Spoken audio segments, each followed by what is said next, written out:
नमस्कार। A very cordial welcome to one and all.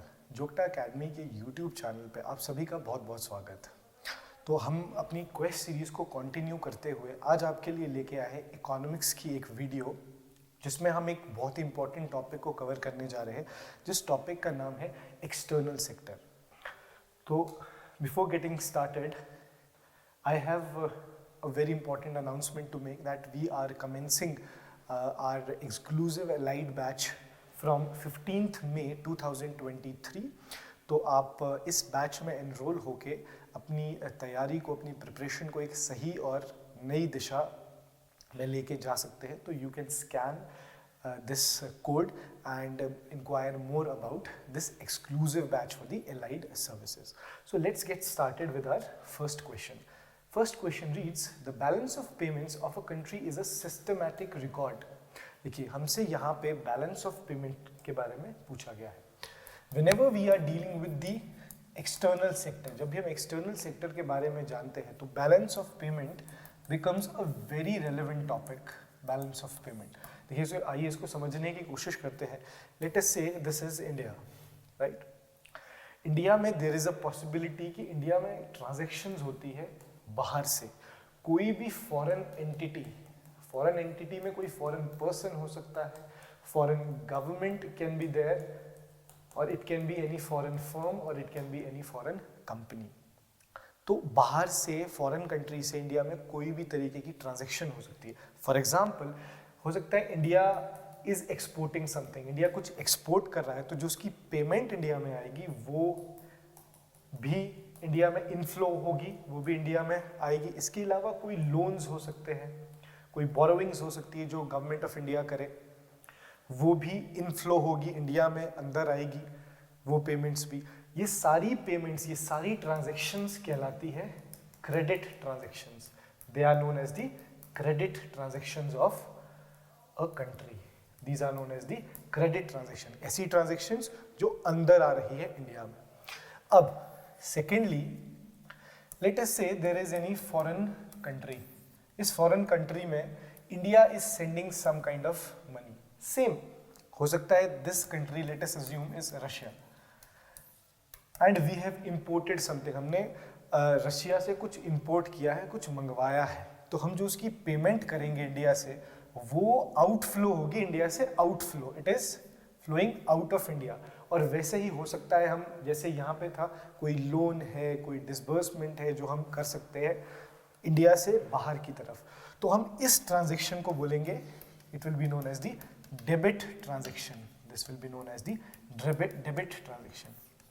So putting it very simply, जो India से पैसा India की तरफ अंदर इनफ्लो होता है उसको हम क्रेडिट ट्रांजैक्शन ऑफ कंट्री कहते हैं। जो इंडिया से आउटफ्लो होता है उसे हम कहते हैं डेबिट ट्रांजैक्शन। तो हम इन दोनों टाइप्स की ट्रांजैक्शन को एक अकाउंट में रिकॉर्ड करते हैं। That account is known as the balance of payment. यानी हमारे इंपोर्ट्स का लेखा जोखा, हमारे एक्सपोर्ट्स का पूरा अकाउंट, जहां जिस अकाउंट में हम रिकॉर्ड करते हैं, that account is known as the balance of payment. So coming on to the question, so the balance of payment of a country is a systematic record. Record है किस चीज का? So answer would be first, that is all import and export transactions of a country during a given period of time, normally in a year. तो पूरा transaction imports का, exports का, जो कि डेबिट ट्रांजेक्शन है, क्रेडिट ट्रांजेक्शन है, वो हम स्टोर करते हैं, रिकॉर्ड करते हैं बैलेंस ऑफ पेमेंट में। So that was balance of payment. The other question is, balance of payments uses which type of system of accounting. यानी बैलेंस ऑफ पेमेंट है। देखिए, अकाउंटिंग क्या होता है? Accounting is something when you are recording, it is the statement, right? तो हम balance of payment को किस सिस्टम ऑफ अकाउंटिंग में स्टोर करते हैं या रिकॉर्ड करते हैं? So answer to this would B double entry. देखिए, मेजरली हमारे पास, if we see this system of accounting, so primarily हमारे पास दो सिस्टम रहते हैं अकाउंटिंग के। एक कहलाता है single entry system, and the other one is known as the double entry system. It is known as the double entry system. Single entry system में whenever we have made any transaction and we have recorded that transaction in single unit only, right? And in the double entry system we have recorded that transaction in the dual aspects. I'll give you the example of this. देखिए, मैं बाजार गया and I have bought, let us say, a refrigerator. मैंने एक refrigerator खरीदा and I have bought it from any shop. मैंने किसी shop से ये रेफ्रिजरेटर बाय किया. तो देखिए यहाँ पे डुअल ट्रांजेक्शन्स कैसे होगी और will it be known as the double entry system और नॉट. देखिए, रेफ्रिजरेटर मुझे मिला and this is refrigerator and this is person S, Shyam, right. तो रेफ्रिजरेटर श्याम को मिला और Shyam has given the money payment to the refrigerator company और the shop. सो यहाँ पे ये जो ट्रांजैक्शन हुई है, देयर इज अ ट्रांजैक्शन, इसको हम डुअल एस्पेक्ट यानी दो तरीके से रिकॉर्ड करेंगे. एक रिकॉर्ड करेंगे हम ऐसे अकाउंट में जहां पे refrigerator has gone to the Shyam, और दूसरे में श्याम ने जो पैसा दिया रेफ्रिजरेटर का हम उसको भी रिकॉर्ड करेंगे. यानी हम डुअल एस्पेक्ट देखते हैं किसी भी ट्रांजैक्शन का. यानी जो ये रिकॉर्ड हुई है ट्रांजैक्शन, ये दो तरीके से हुई है. It has been recorded in two aspects, so that is known as the double entry. क्योंकि हमने देखा बैलेंस ऑफ पेमेंट में हम इंपोर्ट्स को भी रिकॉर्ड कर रहे हैं, राइट, और हम एक्सपोर्ट्स को भी रिकॉर्ड कर रहे हैं. So balance of payment is done through this double entry system of accounting. Remember this double entry system of accounting. The other question is, with reference to balance of payments, which of the following constitutes the current account? देखिए, ये भी बहुत important topic है, current account. देखिए, balance of payment अब हमें पता लग गया है, ये ऐसे रिकॉर्ड है, ये ऐसा अकाउंट है जहाँ पे इंपोर्ट्स और एक्सपोर्ट्स की ट्रांजैक्शंस रिकॉर्ड होती है, स्टेटमेंट्स रिकॉर्ड होती है किसी भी कंट्री की. वो कहलाता है बैलेंस ऑफ पेमेंट. देखिए, बैलेंस ऑफ पेमेंट में प्राइमरीली दो रिकॉर्ड्स होते हैं या दो अकाउंट्स होते हैं. One is known as the current account and other one is known as the capital account. देखिए, करंट अकाउंट में वह ट्रांजैक्शंस रिकॉर्ड होगी, for example the visible transactions and the invisible transactions. देखिए, विजिबल ट्रांजैक्शन क्या हो सकती है? Visible transaction हो सकती है whenever there is the transfer of goods. Simply एक कंट्री से दूसरी कंट्री में गुड्स ट्रांसफर हुए, तो वो बैलेंस ऑफ पेमेंट का पार्ट है, यस. पर बैलेंस ऑफ पेमेंट में भी कौन से अकाउंट का पार्ट है? It is the part of the capital account. And all the visible transaction यानी टेंजिबल जो गुड्स हम ट्रांसफर कर रहे हैं. फिर इनविजिबल क्या हो सकता है? इनविजिबल देखिए, इनकम हो सकता है, किसी भी तरीके की सर्विसेज हो सकती है, इनकम हुई है, सर्विसेज हुई है, या फिर कोई ट्रांसफर हुए हैं. ये ऐसी चीजें जिसको हम देख तो नहीं सकते, these are the intangible things, यानी इनको हम टच नहीं कर सकते, but still there is the transaction तो हुई है. वो भी हम रिकॉर्ड कहाँ पे करेंगे? करंट अकाउंट में. और कैपिटल अकाउंट में हम किस तरीके की ट्रांजैक्शंस को बैलेंस ऑफ पेमेंट में रिकॉर्ड करेंगे? यानी बैलेंस ऑफ पेमेंट में हम कैपिटल अकाउंट की कौन सी ट्रांजैक्शंस देखेंगे, यानी कैपिटल अकाउंट में कौन सी ट्रांजैक्शन को स्टोर करेंगे. देखिए, यहाँ पे हो सकती है किसी भी तरीके की इन्वेस्टमेंट, राइट, किसी भी तरीके के लोन्स. तो ये चीजें हम रिकॉर्ड करेंगे बैलेंस ऑफ पेमेंट में, बट कौन से अकाउंट में? The capital account.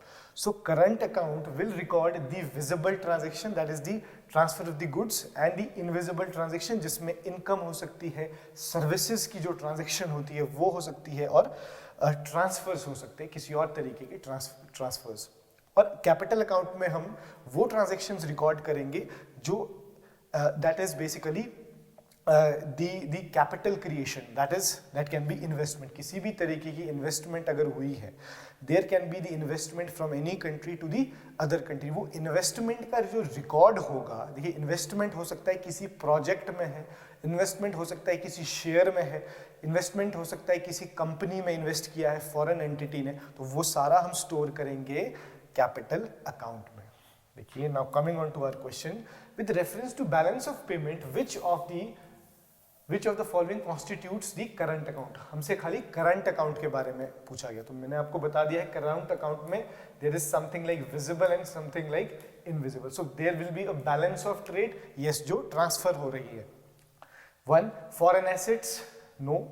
And third, balance of invisibles means all the incomes, all the services, all the transfers, ये भी रिकॉर्ड होगी इनविजिबल्स में, बट किस में? करंट अकाउंट में. और स्पेशल ड्राइंग राइट्स एसडीआर, इसके बारे में अभी जानेंगे थोड़े in the next question, in the coming questions. तो इसका answer would be 1 and 3. That means balance of trade and balance of the invisible are the part of the current account, right. और जो इन्वेस्टमेंट है, loans है, कोई banking capital है, वो please remember are the part of the capital account. Done. So the other question is, FDI is a formulation policy of which nodal department? देखिए, FDI stands for Foreign Direct Investment. Foreign Direct Investment.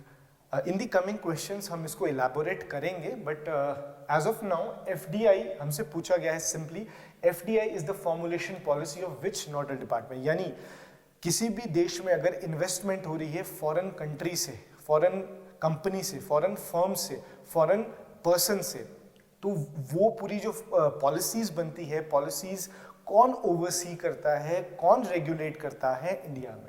So the answer to this is C, that is department for promotion of industry and internal trade. देखिए, we have ministry of commerce and industry. We have Ministry of Commerce and Industry. This is a very important ministry, Ministry of Commerce and Industry. Ministry of Commerce and Industry के अंदर दो department है. One is Department of Commerce and other is DPIIT. That means Department for Promotion of this industry and the internal trade, DPIIT. So this department, that is the part of this Ministry of Commerce and Industry, is regulating all the foreign direct investments and related policies in India. So FDI को कौन regulate करता है, कौन उस पे policies बनाता है, कौन decide करता है? It is the Department for Promotion of Industry and Internal Trade, that is the part of Ministry of Commerce and Industry. Now, the other question is, FDI in India is allowed by two modes, right? FDI मैंने आपको बताया, FDI is Foreign Direct Investment. Foreign Direct Investment means बाहर की country से India में आने वाली किसी भी तरीके की इन्वेस्टमेंट्स को हम सिंपली जेनरिक टर्म में क्या कहते हैं? Foreign direct investment. हम आने वाले क्वेश्चंस में इसके बारे में और जानेंगे थोड़ा सा.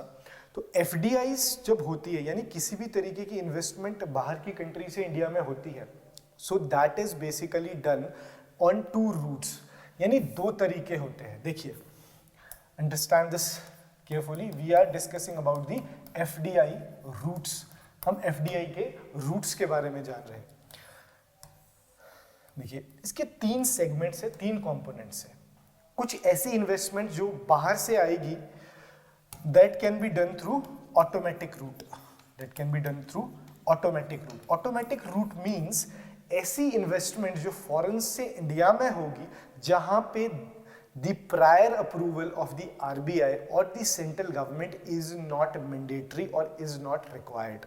Right? कुछ ऐसे सेक्टर्स रहेंगे इंडिया में जहां पे अगर फॉरेन एंटिटी मींस कोई पर्सन, कोई कंपनी, कोई कंट्री, फॉरेन कंट्री अगर इन्वेस्टमेंट करना चाहती है इंडिया में, कुछ ऐसे सेक्टर्स हैं जहां पे प्रायर अप्रूवल की जरूरत नहीं होगी. प्रायर अप्रूवल किसका? RBI का और सेंट्रल गवर्नमेंट का. तो वो कौन से सेक्टर्स हो सकते हैं? फॉर एग्जाम्पल, वो सेक्टर हो सकते हैं मेडिकल डिवाइसेस, राइट.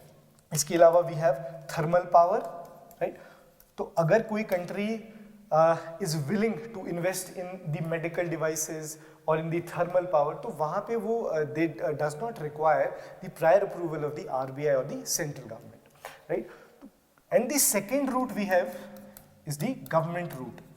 यानी कुछ ऐसे सेक्टर्स है जहां पे RBI की और सेंट्रल गवर्नमेंट की अप्रूवल के बिना any foreign entity can not invest. यहां पे कौन से हो सकते हैं आपके? It can be banking services can be there. इसके अलावा भी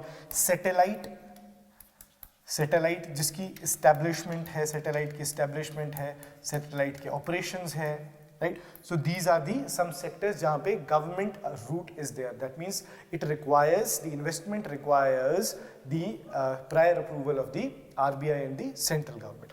अच्छा, इसके अलावा कुछ ऐसे sectors भी है जहाँ पे जो foreign investment है, बाहर से जो निवेश होगा बाहर की country से, वो prohibited है, completely prohibited है. जैसे आप देखेंगे चिट फंड्स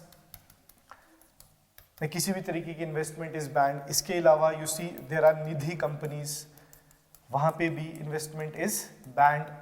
इसके अलावा यू कैन हैव गैम्बलिंग से रिलेटेड, लॉटरीज से रिलेटेड, यहाँ पे the investment is totally prohibited. So investment can be done through the automatic route and through the government route. So our answer would be both A and B, that is automatic routes and the government route. The other question is, both foreign direct investment and foreign institutional investor are related to investment in country. Which one of the following statements best represents an important difference between the two? Now I will explain to you a very important key concept, that is foreign investment. देखिए, अभी हमने थोड़े से glimpses देखे foreign investment के bye knowing about the foreign direct investment.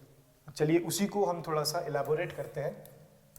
देखिए, foreign investment is the kind of investment that is done by any foreign entity that I have already told you in the country. कोई भी बाहर की country से कोई भी व्यक्ति है, कोई भी फर्म है, कोई कंपनी है, कोई गवर्नमेंट कंपनी है, कोई प्राइवेट कंपनी है, वो अगर निवेश करना चाह रहा है इंडिया में, सो अभी तक we have known that routes उसके दो रहते हैं, ऑटोमेटिक और गवर्नमेंट रूट.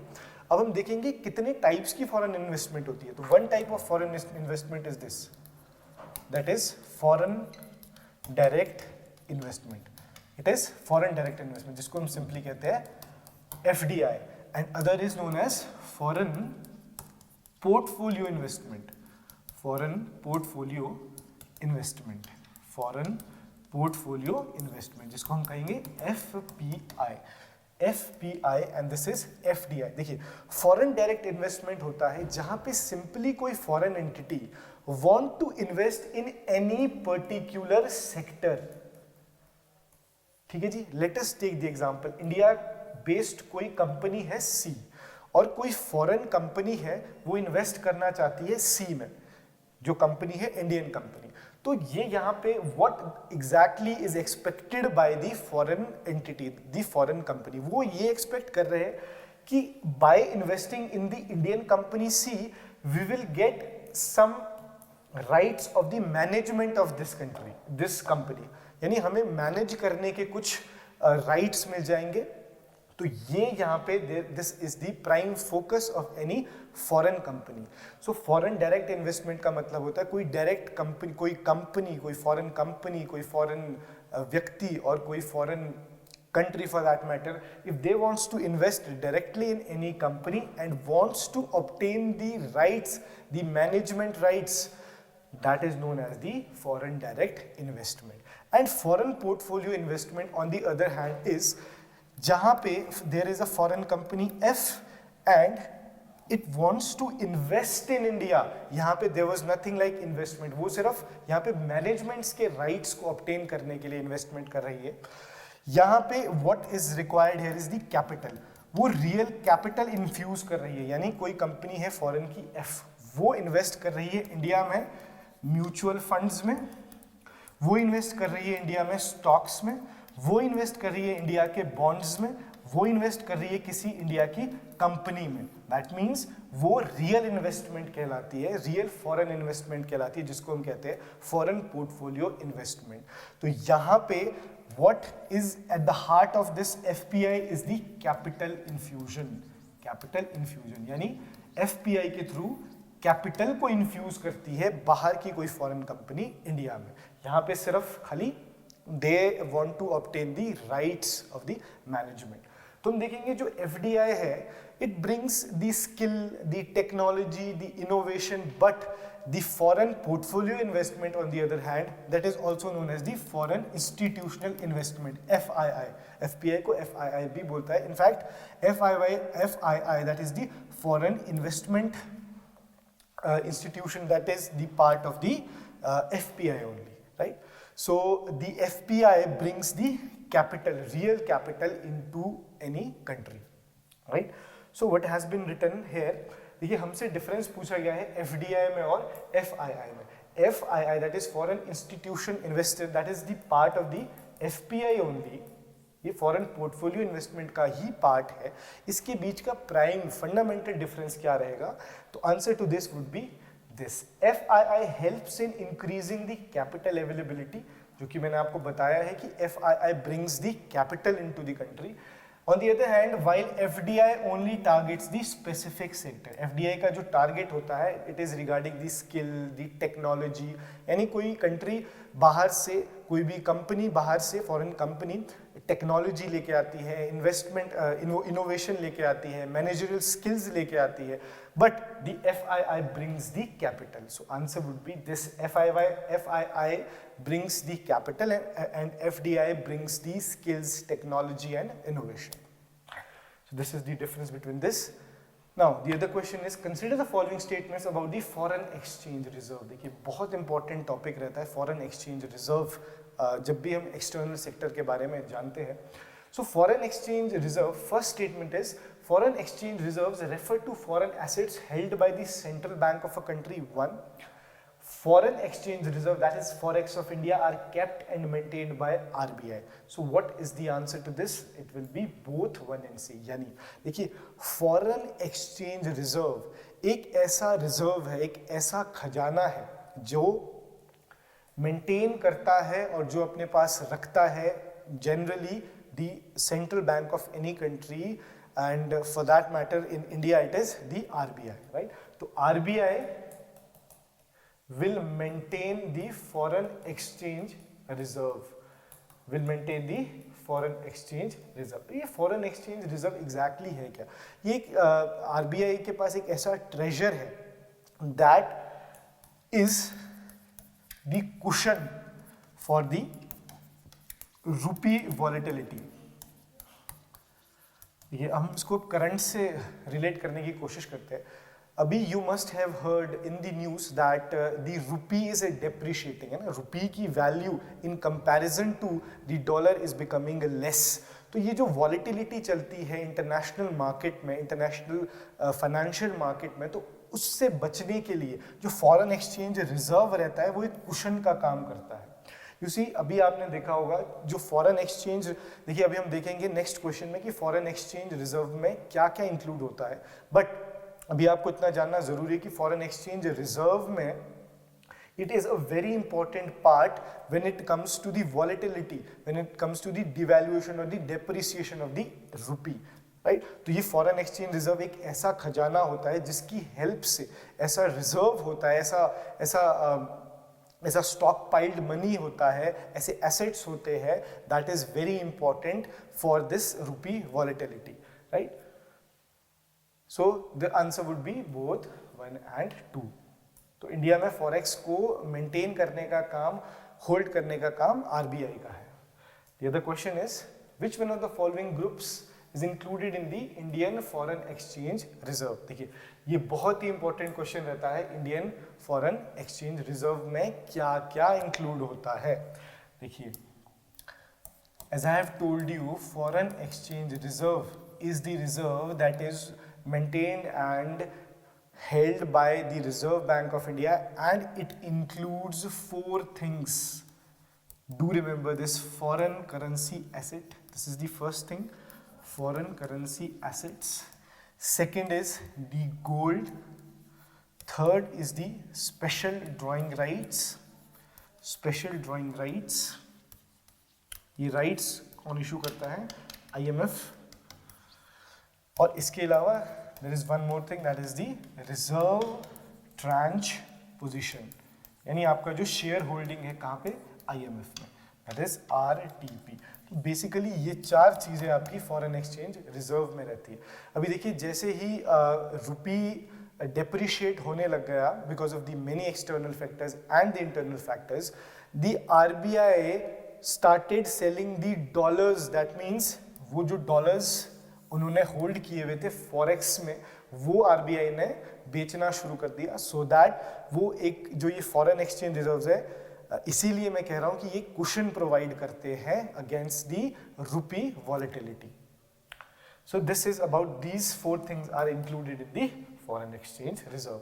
तो यहाँ पे हमें ऑप्शन में देखना है कि the option, right option is B, foreign currency assets, जो फर्स्ट पार्ट था फॉरेक्स का. Second is gold holdings, yes gold भी होता है. इसके अलावा दी एसडीआर. तो out of these 4 options the answer is this. in fact there is one more thing, that is the RTP जो इसमें ऐड होता है, but according to these given options answer would be B. तो foreign exchange reserve में you have foreign currency assets, SDRs, golds and reserve tranche position. So the next question is, which of the following statement is correct with respect to convertibility of the Indian rupee? देखिए convertibility क्या होता है? Ease of converting any domestic currency into the foreign currency and vice versa is known as the current convertibility, यानी currency convertibility. देखिए हम convertibility को 2 accounts में पढ़ते हैं. One is under the current account and other is the capital account. एक बहुत ही fundamental difference इसके बीच है. देखिए I'll put it very simply. अगर फॉरेन करेंसी को हम डोमेस्टिक करेंसी में कन्वर्ट करना चाहे या फिर डोमेस्टिक करेंसी को फॉरेन करेंसी में कन्वर्ट करना चाहे, सो that is accounted in the current account convertibility. हम उसको क्या कहेंगे, इस प्रोसीजर को हम क्या कहेंगे, जब हम क्या करें, we are simply converting the domestic currency that let us take the example of India here. We want to convert Indian rupee into let us say US dollars. तो वो जो ease provide की जाती है उस convertibility को हम क्या कहते हैं, वो convertibility क्या है, that will be known as current account currency convertibility, right? अब हम देखेंगे what is capital account convertibility. Convertibility के अंदर अगर हम capital account convertibility की बात करें तो यहाँ पे सिंपली जो इन्वेस्टमेंट है जो कोई फॉरेन कंट्री करना चाहती है या फॉरेन एंटिटी इंडिया में करना चाहती है या इंडिया की कोई कंपनी कोई व्यक्ति फॉरेन में कोई इन्वेस्टमेंट करना चाहता है, जो वो ईज प्रोवाइड की जाती है, that is included in the capital account convertibility. यहाँ पे इन्वेस्टमेंट से रिलेटेड है, यहाँ पे it is related to the currency. So this is about the current account convertibility and capital account convertibility. So which of the following statement is correct? देखिए जो India का रुपी है that can be converted, क्योंकि हम currency की बात करें तो currency we have covered here. जो हम करेंसी को कन्वर्ट करते हैं that is included in the current account convertibility. तो it is convertible on the current account, क्योंकि आपसे convertibility पूछी गई है इंडियन रुपी की, right? So the last question is, with reference to the international trade of India at present, which of the following statements are correct? Right? तो ये एक India का जो recent trend चल रहा है imports and exports में, तो that question is this question is related to that thing. First is India's merchandise exports are less than its merchandise imports. यानी merchandise means कोई किसी भी तरीके के goods. तो इंडिया की जो merchandise exports हैं, मतलब कि इंडिया से जो भी चीजें जो भी गुड्स एक्सपोर्ट हो रहे हैं are less than its merchandise imports. यानी goods flowing in India are less and goods going outside India are more. What is the correct statement here? So this statement is correct. So India's merchandise exports are less, यानी जो export हम कर रहे हैं goods का वो कम है, यानी हम कम एक्सपोर्ट कर रहे हैं गुड्स को in comparison to the merchandise और the goods that is coming into India. यानी इंपोर्ट हमारा ज्यादा है मर्चेंडाइज का और export is less. The second statement is India's export of iron, steel, chemical, fertilizer and machinery have decreased in recent years. Yes, अभी recently हमने देखा है, in fact in the economic survey it is given the data about this कि India का जो import है of iron and steel, chemical, fertilizer वो decrease हुआ है. So that is basically a good sign. So India's export of services are more than its imports of services. अब देखिए, अब हम दो तरीके की चीजें इंपोर्ट या एक्सपोर्ट करते हैं. वन आर दी गुड्स यानी मर्चेंडाइज हमने देख लिया है, और दूसरी चीज़ हम एक्सपोर्ट और इंपोर्ट कर सकते हैं वो है आपकी सर्विसेज।